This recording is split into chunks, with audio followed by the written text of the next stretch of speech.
Hello everyone, and welcome to today's SCORE Fairfield County's live webinar on balanced marketing, digital marketing, and building personal relationships. I'm Bob Hogan, the webinar coordinator and a business mentor here at SCORE Fairfield County. I'm going to be your host today and also a presenter. My co-presenter is Budley Freund, and more about Budley in just a moment, but first some brief information on SCORE. Nationally, SCORE has 320 offices across the country and over 11,000 volunteers. And we are part of the SBA, or Small Business Administration of the federal government. Locally here at SCORE Fairfield County, we have over 100 volunteers with a wide range of industry, process, and subject matter expertise. And we offer 3 primary value-added services to small business owners at no charge. We offer one-on-one counseling that can either be face-to-face, by telephone, email, or Skype. We offer a wide range of educational workshops and webinars, actually 150 per year. And thirdly, we have extensive resources on our website, including access to a network of subject experts. Our next webinar will be 2 weeks from today on February 6th, when Andrew Wigzell will present retirement income planning for small businesses. And you can find more specifics on that webinar on our website at fairfieldcounty.score.org. We have set aside time for Q&A at the end of our presentation today. And if you have a question, please use the chat feature window. At any time during the presentation, you can submit your question. It is located on the lower left part of your screen. Our webinar will end sharply today at 1 o'clock to respect your time. And this session is being recorded, and the recording and the materials for today's webinar will be available on our website, fairfieldcounty.score.org, within the next couple of days. It's now my pleasure to introduce my co-speaker, Bud Freund. Bud makes computers do what they're supposed to do and stop doing what they shouldn't. He has been teaching technology to users of all ages and providing tech support to all businesses looking for reasonable, cost-effective technology solutions for almost 20 years now. He is a frequent workshop presenter here at SCORE and a certified SCORE mentor. And it's my pleasure to turn it over to Budley to start our presentation today. Budley? Thank you, Bob. The genesis of this presentation came last year during a presentation that we were doing online, and the fellow who was presenting said, and I put it up here in quote, "You aren't a real person unless you're on the internet." And I watched my toes curl and my hair hurt at the time. And before we get too far into the what to do, I want to just address this statement in a few slides, and then we'll be able to move on. So I used these slides during a presentation for the Westport Rotary, where I was trying to explain this notion of real people. And just to walk through them very briefly, in France, Facebook shut down 30,000 accounts before the election of President Macron. In Germany, they shut down tens of thousands of Facebook accounts before the election of Angela Merkel. And here in the United States, we found a whopping 470 accounts. And if you check our population compared to the other two, I think we have more information coming, number one. Number two, and this is not a let's bash Facebook day. This is just a very large social media that people spend a lot of time on, and there is a belief that if you see it there, it's the real deal. And I'm not sure, as we look through all of this, that the accuracy of real and Facebook go together anymore. Now, let's talk about a few other places, because here in LinkedIn, people are using fake profiles to break into networks.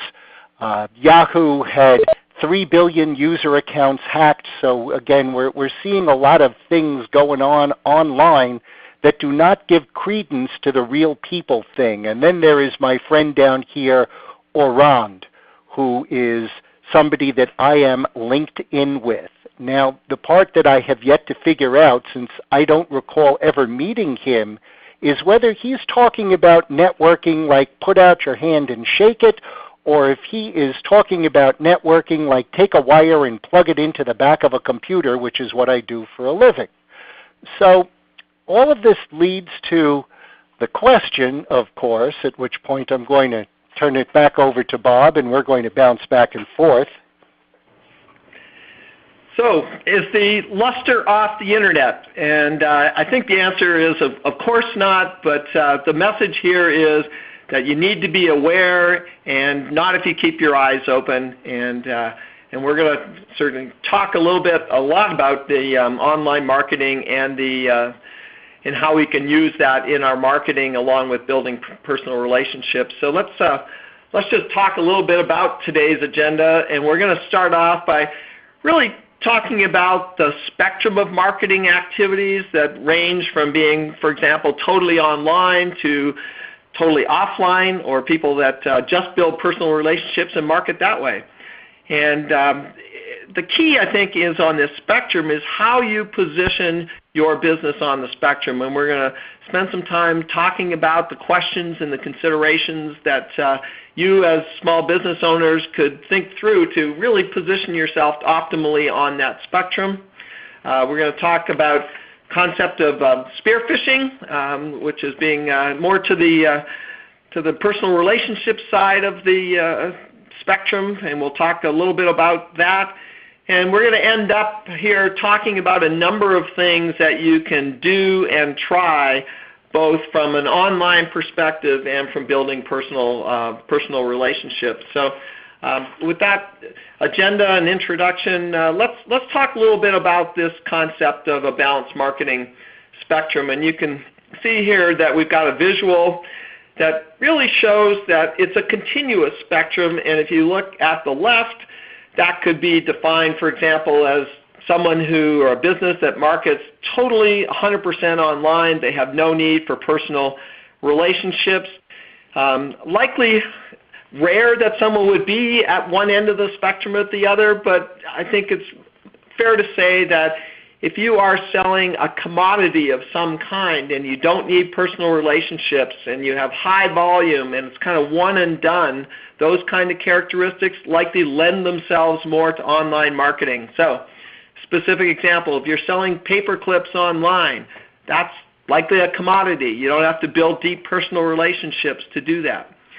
If I look at the extreme other end of the spectrum, where, well, we've said here it's offline marketing, but you're really doing 100% of your personal marketing via personal relationships, those kinds of people tend to have more complexity to their businesses. They might be selling very specific services to relatively few people. So if you want to take an extreme example, if you're a nuclear physicist that provides consulting services to nuclear power plants and there's only 3 or 4 of those in your area, there's likely not a lot of value to doing a lot of online marketing, but there's a huge amount of value in building relationships with the people that buy your services at those power plants. So again, the key here is, and we've said it on the slide, is that the position on the spectrum is really different for every business. It is highly unlikely that someone is going to be at one end or the other. What the important part is to really think through where you want to be and what is the best place to be on your spectrum so that you can allocate time and resources to the things that are going to make your business grow the most.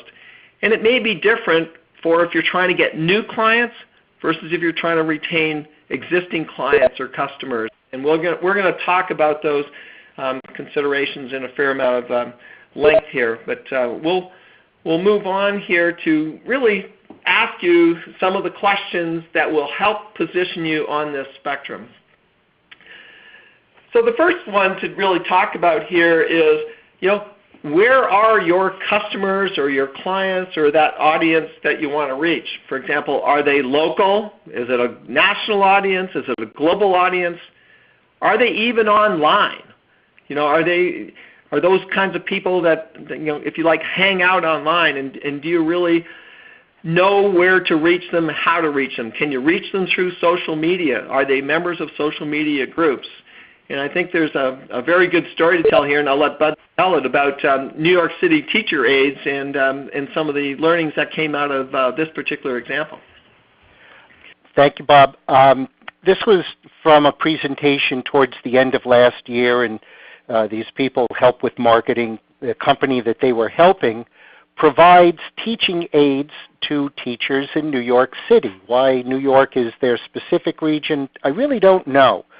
But the problem that the vendor was having was that while the product that they were selling was going to be used by teachers, the people in the New York school system who were making the purchases were either principals of the schools, or they were going to be regional or district people.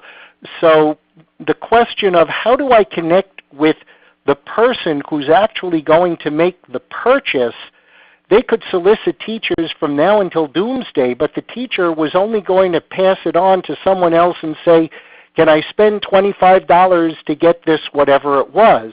And the suggestion that was made is if you go to conferences, or you go to the workshops, or you go to the presentations where teachers would be attending to learn about other products, you get a table or a booth, now you're going to be reaching the people who would be interested in purchasing your product. In other words, if you were just emailing to the teachers, you're not going to hit the person that you want to talk to. This is much more of a need to press the flesh or need to find the person higher up the food chain that you have to connect with. Back to you, Bob. Yeah. Which I think leads nicely into our next question here, is really identifying who is your customer or client. And as Budley was talking in his example, your actual client who makes the buying decision for your product or service may be different than the person who uses your product or service. So you want to really think about when you're marketing, you need to get to the person who is making the buying decision. You also want to get to people who can influence that buying decision. So for example, if you are selling software and you are trying to sell it to the chief technology officer of a company, that chief technology officer might be really excited about your software, but the buying decision might lie elsewhere in the organization, which would be the business owner of that. They would make the final buying decision, but in my example, the chief technology officer would be an influencer who might have the ability to say yay or nay to that sale. But what they don't have the ability, they may not have the budget or the buying decision. So it's important to think about that when you're marketing, whether you're marketing in person or whether you're marketing online. Make sure you're targeting the right audience and the right people. With respect to the spectrum, think about how many clients or customers do you need to be successful. If I'm selling commodity items for small dollar amounts, I likely need thousands of customers or clients for my business to grow and be successful. And in general, and I'll generalize here, that will likely lean you to using a fair amount of online marketing, because that's how you can reach hundreds or thousands of people successfully. On the other hand, if you only need a half a dozen clients or customers for your business to be successful, you might want to spend more time building deep personal relationships with those targeted clients or customers, as opposed to spending a lot of time and effort on online marketing when you're only trying to reach a relatively small number of clients to be successful. Another consideration is how attached or detached can you be with your customers? And what we're talking about here is when you market or do a sale, is it kind of one and done, or do you have the kind of product or service where you want repeat sales? I think the ultimate example here might be, Hewlett-Packard and selling printers. If they can get you to buy one of their printers, you need printer ink as long as you own that printer. So they want to build a relationship and they want repeat sales off that printer ink. Similarly, are you selling a product or a service that requires ongoing maintenance or ongoing service? So it might be an initial sale, but you need to stay close to your customer so that you can service that client or you can provide them with repeat business. Again, this will drive toward which end of that spectrum you want to be on. And generally, the more personal touch, the deeper the relationships that you need to be, you should be focusing on building personal relationships. To the extent you need less of that, you likely want to devoting more time and resources to the online side and getting more clients in there. We'll now move to a couple of others here. Talked a little bit about complexity.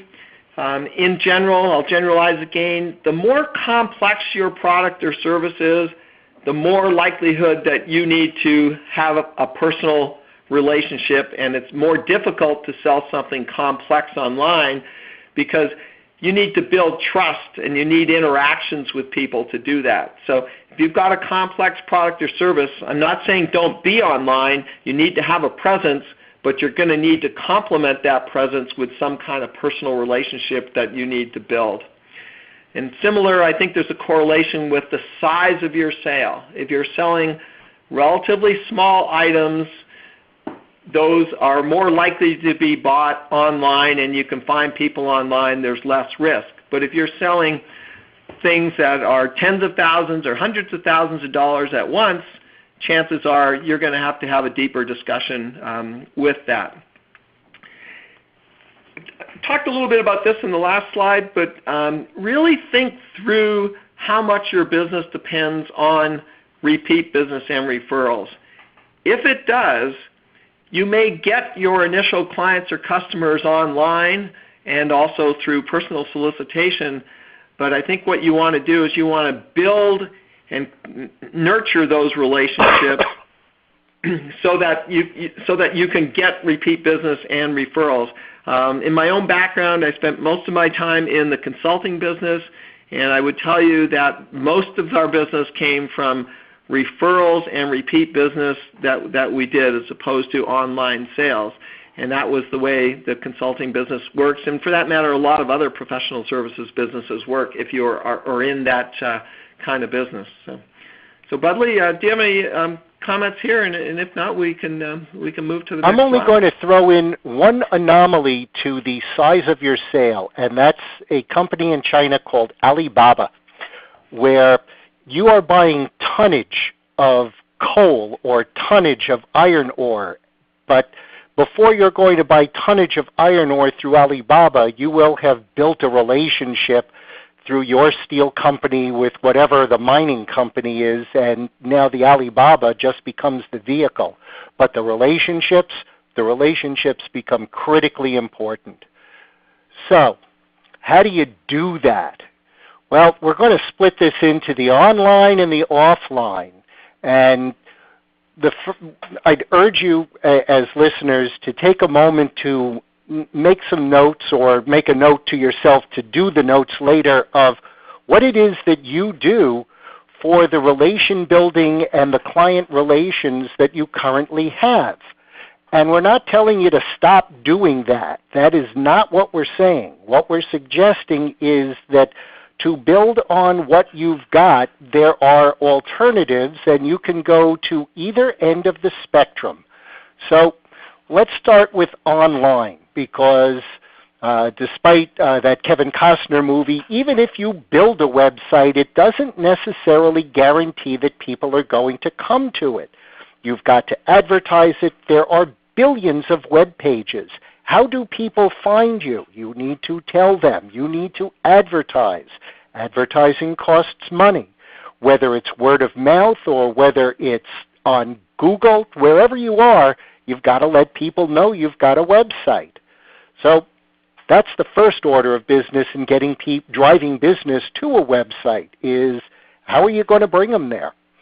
Now, I am a very big fan of networking, and I'll talk more about that in a little while, but the important thing to understand about a business plan versus a networking plan is that you as a business could create a plan that says, I'm going to undersell my competition, I'm going to hire away the salesperson from my competition, I'm basically going to cut my competition off at the knees, and then I will be the 900-pound gorilla in the jungle. If you try to do that in a networking plan, nobody's going to want to talk to you. Networking is about relation building, and there's a whole different style of how do you go about building relations. I'm in a BNI group, and the philosophy in BNI is givers gain. You give a lot of stuff to the group, and in return you hope that the group will give things to you as well. Now, I am not an online marketing wizard, but I can tell you that part of what has been recommended in numerous presentations is to make your online presence some kind of a two-way communication where you're not just pushing out to people, I sell shoes, I sell sneakers, whatever it might be. There's got to be some kind of a dialogue between you and your customer, or your customer is going to find someone else who's doing that, whether it's a survey. Facebook is really good at surveys. LinkedIn allows you to do surveys. I think you can do them with Twitter as well. But creating that dialogue with other people, whether you like the answers or you don't, but that's part of how you're going to develop an online presence is by developing a communication. Also, it's important if you are going to be online that you take 5 minutes and just Google yourself. In other words, what are people going to see if they go looking for you online? Are you going to be pleased with the information that they find, or are they going to look at whatever you've got up there or didn't realize was up there and go, oh, I'm not sure that's a person I want to do business with because look at all of this history that just doesn't feel right. So Google yourself. Find out what the Internet knows about you. And oversharing. We're seeing more and more of people's oversharing online becoming really big problems. So before you start to post everything that you think everybody wants to know, rethink your position, because you may not want to tell them all that you think is really important. So less is more. Went to New York. I'm not sure anybody needs to know. Had conferences in town. I don't know. Those are discussions and decisions that we each make. But the oversharing thing, more and more, my daughters are not looking at people who are giving them TMI, too much information. If you go to offline, that's where the handshaking, pressing the flesh, meeting people, meeting people, having lunches with them, finding out that they've got a kid who plays soccer and finding out how the team is doing. All of those pieces of information that allow you to build that personal relation with someone so that when they say, oh, I need a plumber to fix, and there's only one name that comes up because the guy's been building a relation with them. F2F, face-to-face. LDL, let's do lunch, or let's discuss live. We're looking at the news and we're seeing more and more often that it probably wasn't such a good idea to do that in an email. The other thing where it might be perceived as an interruption or disruption, a phone call is sometimes a really nice way to just connect with someone who they may not have the time to chat during the day, or you might hit them on that lucky moment when they just heard from their kid who got a great grade in a science test, for all you know, and another way to just build connections. I used to do a lot of remote access to clients for a company I was working with, and I found that by going to people's houses, I might burn a little bit of gas, but the relations that I was building by being there and talking to them and being able to see what was going on or whatever was happening or make a suggestion based on something I saw, very important. In my business group is Bill. Bill sells mortgages. Bill does very well selling mortgages. And part of the reason that Bill does really well selling mortgages is because he spends an enormous amount of time on the phone gathering information until he gets to a point where he says, would this be easier if I came over to your house tomorrow night or Saturday afternoon or Saturday morning? And he makes house calls. It's a dying art, but it's something that if you want to build relations, and he gets not only the referral, but after he's done the mortgage, the person he's done the mortgage with then says to the other friend who's buying a house, I know a guy you got to talk to. He comes to your house if you need him to be there to help out. And all that is stuff I've learned through BNI, where, as I said, the philosophy is givers gain. I'm going to start with the spearfishing thing because selling is not just an art, it also is a bit of a mindset. And if Tom Waits, by the way, is a singer that's from a song called Step Right Up, it was an old P.T. Barnum phrase. And if you're looking at every sale as a mark, you may not find that it's going to build your business or your relations as much as the fact that you're taking an interest in trying to help people solve a problem.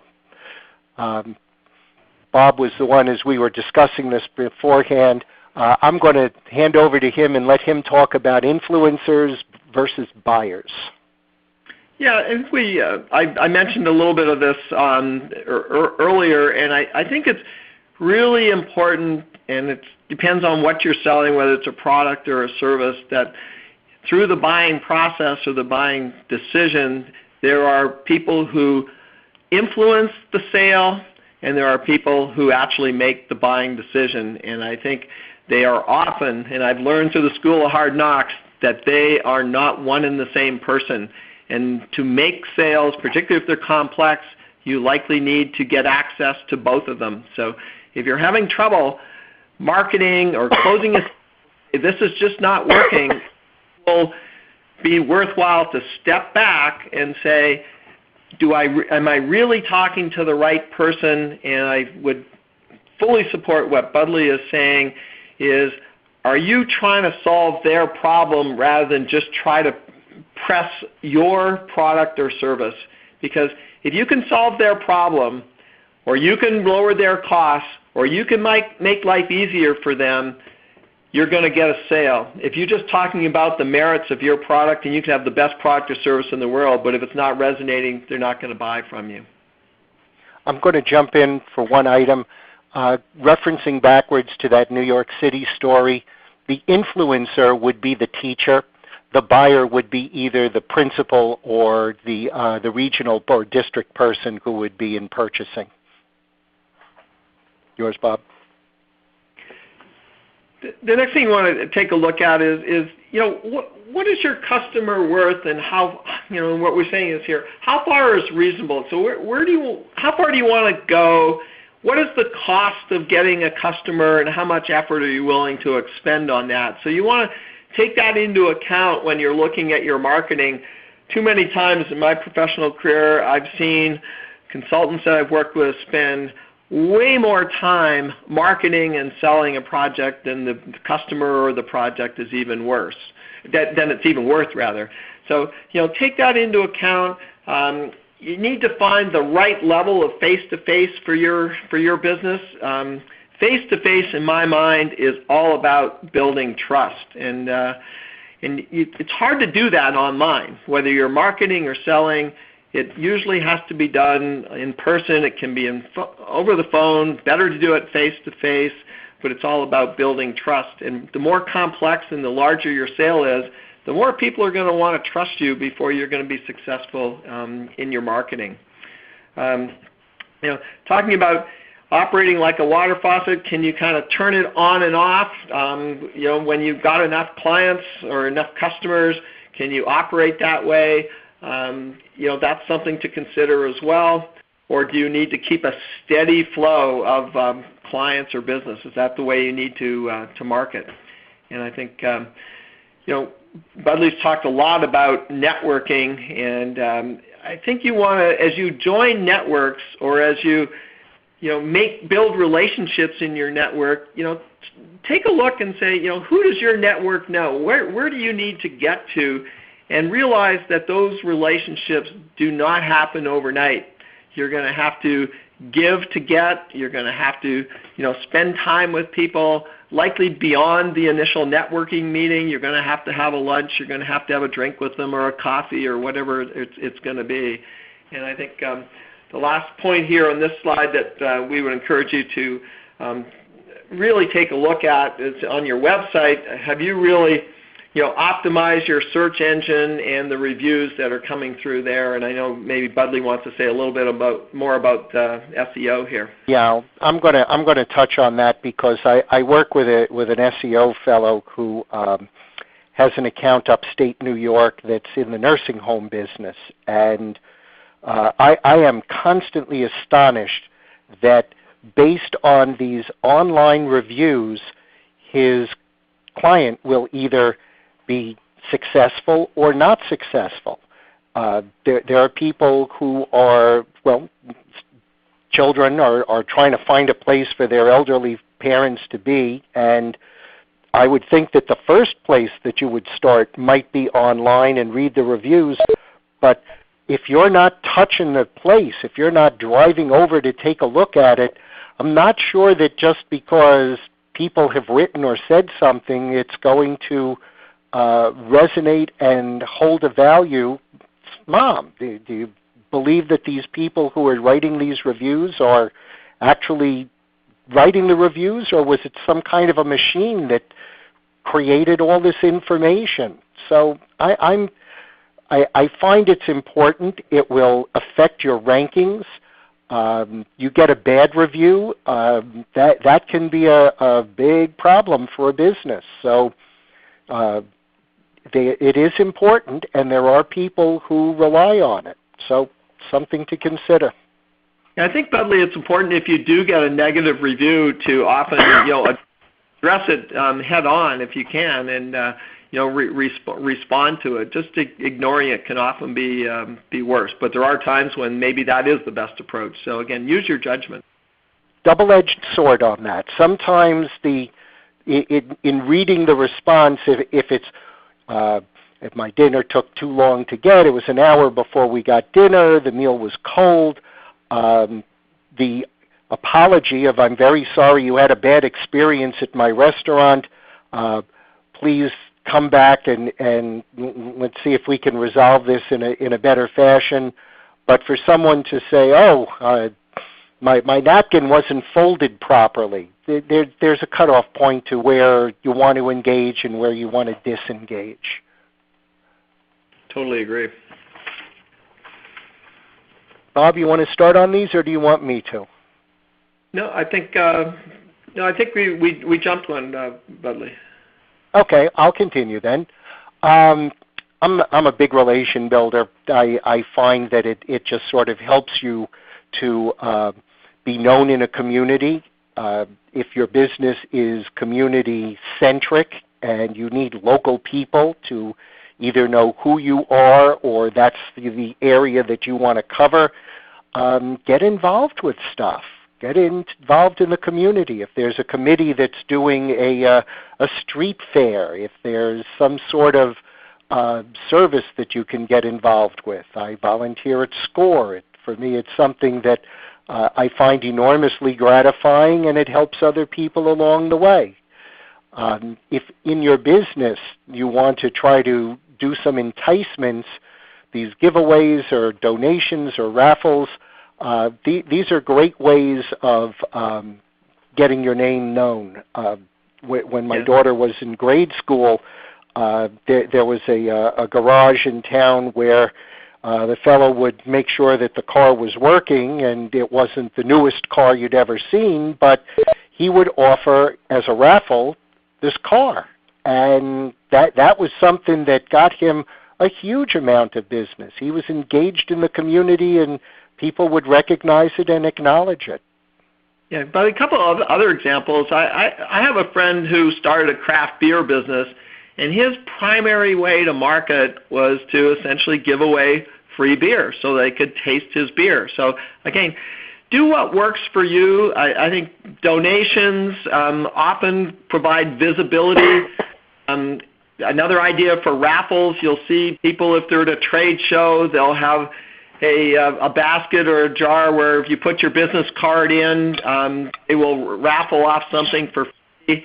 Those are good techniques for collecting names and building your mailing list. But what I often say to my SCORE clients is make sure you follow up, because just getting their business card is not enough. You need to follow up with a note or have some kind of personal interaction to make that worthwhile.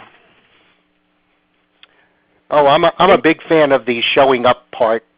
You can tell people you're going to be helping out with the raking the leaves in the local park, or you're going to be planting the flowers in the spring, and you're going to be the guy who's going to be there. And if you're not there, people will remember it. They will remember that you said, "Oh, I'm in on this," and then you didn't. It's an important thing. Got to show up. Got to put some skin in the game. I think we just delivering products and services in person. We've referenced this in some of the other things we've been talking about, but really don't underestimate this. Being able to deliver something in person allows you to put your own stamp on things. It allows you to have an interaction with the buyer. And from my experience, you often will come away with more work or another. So if you're in the services business and you're doing a report or you're doing a survey or a research report, don't just send it by email or by delivery service. Take the time, go and take your client or customer through the report, gauge their reaction. Chances are you will find out what's resonating, what isn't. You will find out whether they need a follow-on piece of work. So there's a lot of value to be gained by delivering things in person. And Budley's example of the mortgage person, again, is another example where helps build reputation there. CRM, client relationship management, it's all about building relationships with clients. And the 7 Habits, obviously from Stephen Covey, but a lot of the things that he talks about there in terms of being proactive and putting first things first and thinking win-win. Those are all huge techniques in building relationships with clients. And I used to always remember the one that it's a lot easier to keep an existing client and sell them future work than it is to get a new one. Getting new clients and new customers is hard. So, build your client relationships and hang on to the ones that you have. I'm going to put a slightly different spin on the CRM thing, because we will be having later this year a webinar on CRMs, customer relation management, and there are lots of different pieces of software and different ways to go about it. But I use this example very, very often. Sitting on the night table next to my wife's side of the bed is the book, The 7 Habits of Highly Effective People, and I have been telling her that habit number 1 is that you must read the book.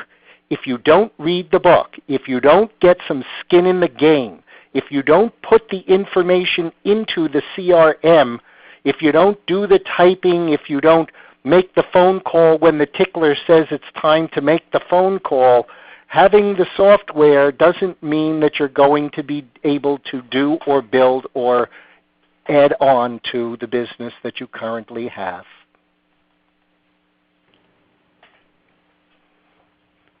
Bob? Yeah, but I was looking for the one here. Here we didn't cover. Let's talk about the things that we can try online. So. Oh, we missed something. I'm sorry. Thank you. All righty. I'm behind you.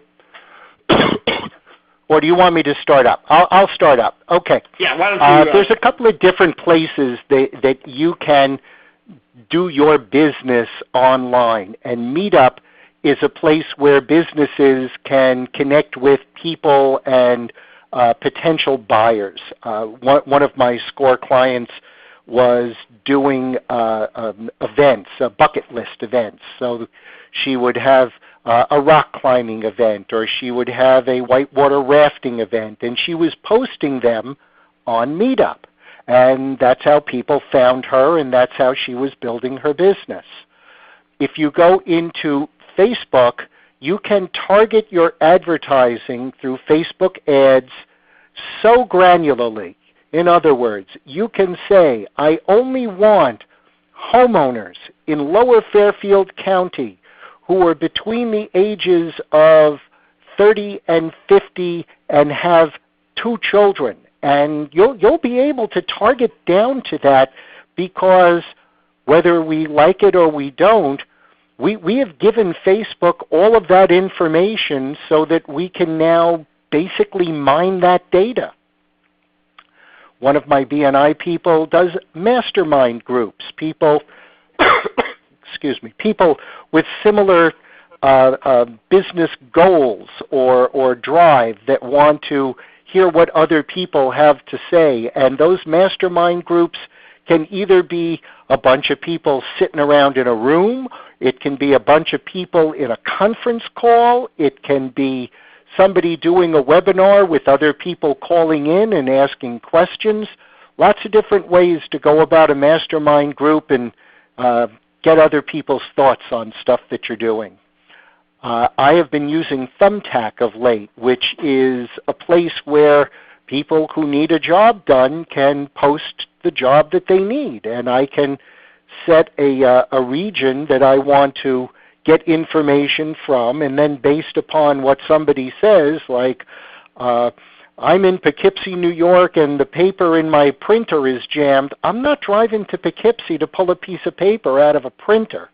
So you'll exercise your own discretion. Thumbtack does charge for you to see what the jobs are. You get a brief description, and then you can make a decision based on that. Alignable. Alignable is another local business networking connection group. Proceed cautiously with Alignable, because as you are setting Alignable up, Alignable is going to say, like Facebook or LinkedIn, do you want to give me your address book? And I have known of doctors who said, oh, I've got to market to the neighborhood. Sure, take my address book. Well, that could be a potential HIPAA violation now that he's given out the address book that was his, and it's now available online. So read the screens carefully before you grant permission to somebody else to take all of your names, addresses, and emails out of your computer. I think when Budley and I were preparing this, I think there's other situations where you can run into that too. If you let it, LinkedIn will also take your address book. So I think the idea here is good things to try online, but just be cautious and really think about what you give access to.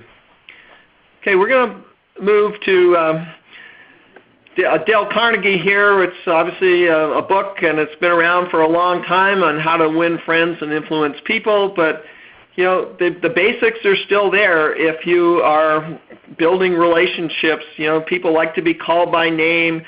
They like to be made to feel important, and they want what you're doing to be all about them. So when you're looking at your elevator speech, really think about how your product or service relates to your customer. It's been proven time and time again that if you just sing the praises and talk about how good you are, that is nowhere near as effective as customizing it to the client. Again, typically, and problems are often they're specific, but in some ways they're generic. Most businesses are trying to grow, so if you can figure out a way to help your customers or clients' business to grow, or you can sell them a piece of software that makes it more efficient and reduce their costs, or improve their customer satisfaction ratings. Those are all broad categories where you can zero in on to really make a difference and build trust with your client so that they know that you understand their business and what you have to offer is going to help them as well as you. I'm going to add one more thing to this, Bob, because the other day I do far too much reading, and I saw an article on how to get someone talking, and I found it really short, really fascinating, and it's based on something called the FEW formula, F-E-W, okay? And F-E-W stands for, everybody's got an acronym, I know, fact, emotion, and why. And it's really simple. When you're talking to someone and you're trying to get them to chat, you can ask them a fact. What book are you reading? You can try to get some sort of an emotional reaction out of it. Are you enjoying the book? And then the third one, why? Why are you enjoying the book? And then you'll just continue on from there. And it's a really good method of helping to engage with that person or customer that you'd like to chat with. Absolutely. Well, we're coming toward the end here. We want to leave some time for Q&A, and I see we have some questions coming in. I would encourage people to send them in through the chat feature. And while you're doing that, maybe we'll just sum up on what we've covered here. And I think our key message here is that most businesses, in fact, maybe we could say every business, needs a balance of online marketing and personal relationships. It's highly unlikely that you can rely exclusively on one or the other. So the key here is finding the optimal balance that's right for your business, and then allocate your marketing time and your resources accordingly. So whatever you're doing right now, don't, as Budley said earlier, don't stop doing that, but take a step back and say, do I have that allocation right? Am I allocating enough time to online, or am I allocating enough time to building personal relationships based on the characteristics of my business? And like anything else, we would encourage you to continue to monitor the results, keep doing what's working, do less of what is not working, and maybe you want to move up and down that spectrum a little bit to get that balance optimal for your business. And maybe with that, we'll take some time here to take some questions. And the first one, Budley, I think you might have some comments on this. It's from Lucy Burgos. Are there any free online marketing websites or services? Not that are going to be particularly robust without a lot of investment of your time. The one that I do know for email, is MailChimp, which will allow for a limited number of emails. But when you start to get into the hundreds, you're going to need to invest. And again, that's going to be a reflection of your business. I don't have hundreds of clients, so I could use a MailChimp. It would be fine. A SurveyMonkey might also be a place where you might be able to start that two-way dialogue. That would be another place to consider. But generally speaking, unfortunately, you get what you pay for. And if you're going to try and invest a lot of your time in doing something free online, you may find your time better invested in first trying to figure out who your client is, what's my client worth, how far do I want to travel to get to that client. In other words, real simple one is I'm a plumber. I want to do work in Greenwich, Stamford, and Norwalk. If somebody says, I've got a plumbing job in Hartford, that's a little far for me to travel to replace a faucet. It's not of value to me. So the first question is, who's your customer and what's your customer worth? Then you can start to grow from there. But to me, that's far more important than I got to find a free marketing service. It's not going to get you where you want to go. Relation building, which is also not free, depends on your business, but may be the route that you need to do. Yeah. I think the only thing I would add to that, Budley, I think if you are on LinkedIn or you're a member of groups on Facebook and whatnot, if you post appropriately and you post information that people need, you will not be successful just flaunting your products or services in those environments. But if you're posting stuff that is valuable to people and that they need, and you're helping them, educate them, that is a subtle way of marketing. And of course, there's no cost to those kinds of social media posts. We have another question. I'm feeling imprisoned on the computer. There's too much to do. What things do you think are the must-do items? Answer your email. I think that's a must-do. Don't click on bad emails, the ones that look like they're either going to be ransomware or a scam. If you're doing your bookkeeping, I would do that. I have a SCORE workshop tomorrow up in Bridgeport. I need to polish it in PowerPoint. That's only on computer. It will depend on your business and what you use the computer in your business to do.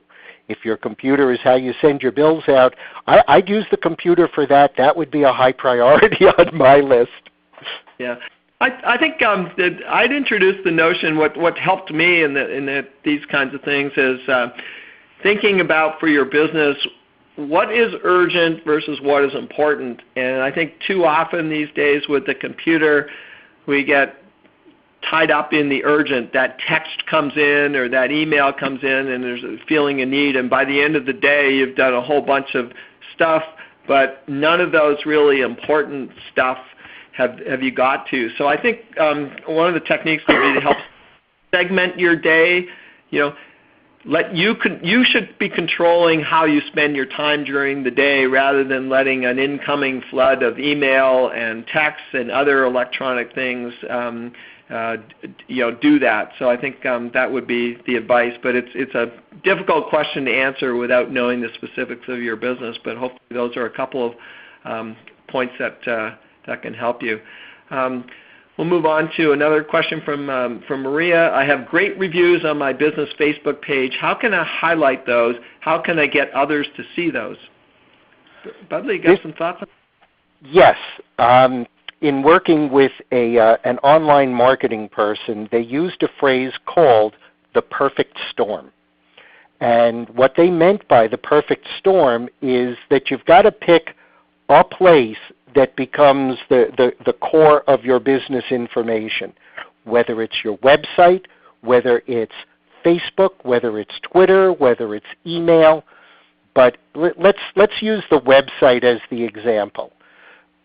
If you're getting reviews on Facebook that just knock everybody's socks off, but you want people to go to your website because you're selling a product from your website, you cut and paste. So you take the copy off of Facebook, and now you can move it into your website on the reviews page, or maybe you post that as part of a GIF on your home page. As you cycle through a series of these testimonials.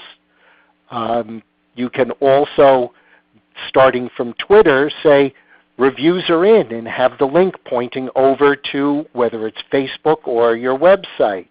If you're at LinkedIn, again, the pushing of people to other places, and will they go? You hope they do. But if you don't give them the option, they're certainly not going to go looking for it. So that notion of a perfect storm, it's kind of hard to develop, which is why people who do marketing get paid to do marketing. They can help you get into these machines where something like Hootsuite, H-O-O-T Suite, is a piece of software that would allow you to do a week or 2 weeks worth of Twitter postings so that you don't have to keep throwing this thing out. You take an hour, you do your 6, 8, 10 Twitter postings, and you throw them out. Facebook, if you've got your quotes there and that's where you want people to do business with you, now you can start to ask other people to go over to your page and like it. If the information that you want is in Facebook, whether it's by screenshot or it's by cut and paste of text, move it over to your website if that's where your business is. There is no single right answer. As we've been stressing, everybody's business is different. I think the other one that comes to mind is if you have some budget, it might be a good time to maybe invest in some targeted Facebook advertising to get the word out on those great reviews as well. Sometimes that can be very cost effective, so you might want to consider. I'm going to jump in. Facebook advertising, comparatively speaking, is not particularly expensive, and there are SCORE people who are familiar with it. If you look towards the New York office, a fellow named Tom Greenbaum has done a bunch of information on Facebook advertising, and I think the world of Tom. We got a few more questions here that we want to get in before we have time. From Mohammed, how can we validate a new product or service idea without spending a lot of time and money? Well, you may have to give it away to people or ask friends what they think, or have a cup of coffee with somebody that you respect. Contact, here's a thought. Call fairfieldcounty.score.org and ask to have a mentor review whatever it is. We have about 120, I think maybe 130 people in our chapter, and if the first guy you talk to, first woman you talk to isn't the one who makes a match, we've got plenty of bench strength in marketing, law, accounting, advertising, technology. They'll find you somebody else to connect with it. Give you a quick example. I got an email from a co-counselor. Someone he was working with is got a radio station down in the islands in the Caribbean, and they can't get internet service strong enough to run this thing they want to do, and whoever the competition was is outrageously expensive. Well, rather than trying to undersell the competition, you got to pay for a service. Why don't you try to get the other members of the community together, and if you say, well, we can get this service collectively, the 80, 100, 200 of us, instead of $400 a month, we would each have to pay $200 a month. If you chip in, everybody gets in and cost is reduced, and now everybody's working together. Could be another way to show your product off as well. No, that's great. I think in summary, there's a lot of different ways to do that, and certainly a focus group or pilot group is one good way, in addition to all the things we've talked about. We've got time for one more here. Is there a way to opt out of sharing your contacts address book with LinkedIn, Google, and Facebook, or is there a requirement for using their service? It is not a requirement for using their service. They will pester you enormously on the sign-up end. Unfortunately, many people dove in before they really understood what they were diving into. And LinkedIn, when I went into LinkedIn and they said, you have 273 people who are on LinkedIn, and I said, I don't know 273 people, and if I did, I don't think I'd want to talk to all 273. Maybe there's only 18, and before I dove into LinkedIn, I took the time to check through who am I going to let know that I'm on LinkedIn and who am I not going to let know. And it could be a painfully tedious process. At the back end, everybody's got a help section on their website, Facebook, LinkedIn, Twitter. I would suggest, if you're concerned about the the address book that you have already given them, there will be a way to get people off of that, and whether Facebook has taken that information that you gave them in their left pocket and put it into their right pocket, that I can't answer for you. But it's a fairly safe bet that if you gave it to them, they've got it. Now, they're not supposed to be doing with it, but again, they use it for demographics. They use it for the correlation between Joe Smith, who lives in Weston. Oh, well, I know 12 people who are connected to Joe Smith, and now I can poke those other 12 people to see if they want to connect with Joe Smith, or maybe they know somebody who might want to know. And that part of it, I'm not adept enough at it, other than to say that I like my data on my machine, and I'm not so quick to give my data to other people, particularly when they're the premise of it is that they're going to be providing me with connections and contacts, which there are 2 billion people using Facebook on a monthly basis. I don't want to know all of them. Okay. Thanks, Budley. Unfortunately, we're out of time. It's just a little bit past 1 o'clock, and that's all the time we have for questions. Just as a reminder, this webinar has been recorded, and the materials will be available on the fairfieldcounty.score.org website. You can also request free individual business counseling on our website. And another reminder, our next webinar will be 2 weeks from today, Tuesday, February 6th. Topic is Retirement Income Planning for Small Businesses with Andrew Wigzell. So on behalf of SCORE, I'd like to thank you all for attending today's live webinar, and we'd appreciate it very much if you'd fill out the evaluation that will be sent to you after the session today. So in closing, Budley, thanks very much for co-presenting today, and have a nice day, everyone. Thank you, Bob. Thank you, too. Have a nice day, folks. Thank you for listening.